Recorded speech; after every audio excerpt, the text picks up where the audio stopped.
Hi, Montana. Day 57 started with the House floor today. We had 12 bills up, and it's important to keep reminding everyone that almost half of those, 5 of them, were nearly unanimous. We passed laws about seeds and beer and subdivisions and legislative television and horse racing.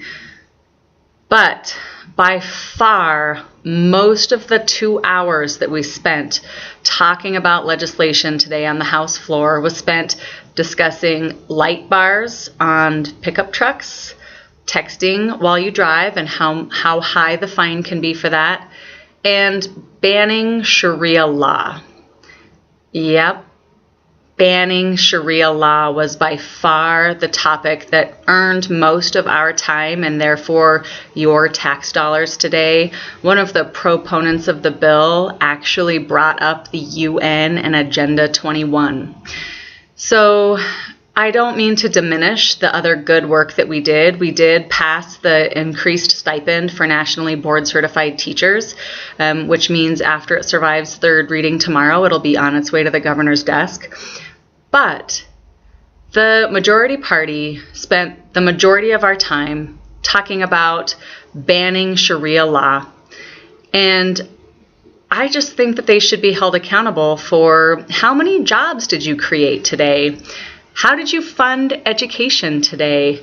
What are your priorities? Every minute in that House chamber that we spend discussing pet foxes or deer urine or wearing pink for hunter safety or banning Sharia law, every minute represents your tax dollars just going down the drain. It's frustrating. It was frustrating to have to sit through that today. I could have been with my students in my classroom making a bigger difference for the state of Montana. In education this afternoon, we heard a bill to allow school district expansion. Specifically, East Helena and Lockwood would like to have their own high schools, and they're asking us to pass a huge compromise bill that would allow them to pursue that option.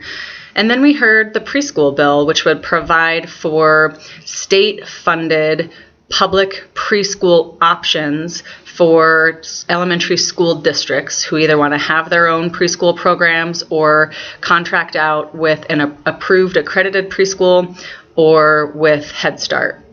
We are one of only 5 states in the entire nation that does not already have this, and all of the studies show that for every $1 we invest in pre-K or early education, it pays us back down the road with $7 in the economy. So it's one of those common sense things that just makes sense if you understand how budgets work. There were nearly 30 proponents of the bill. There was one lonely opponent. Guess who it was? It was Americans for Prosperity, and he called preschool and public school the regulatory regimes of childcare. I have never felt anyone diminish my profession as an educator so much as to come and testify on the record that we are just a regulatory regime of childcare. He was by himself in his opposition, and I didn't even know what question to ask him this time. I was so astounded with his testimony. So my husband made me breakfast this morning and said that I had to eat well so that I could keep giving him hell in the legislature, keep my strength up.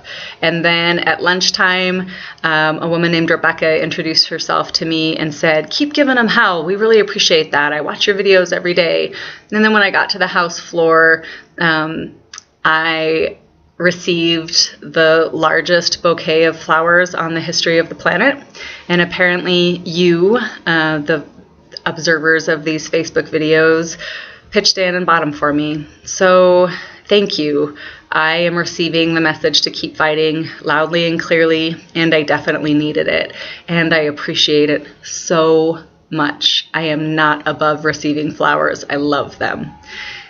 I would encourage you to call or email or write a handwritten note to your own state representative in your district, because they're all feeling on the Democrat side anyway about as down as I have been lately, and we could all use that kind of encouragement. So I am definitely feeling revived. Thank you so much from the bottom of my heart. See you tomorrow.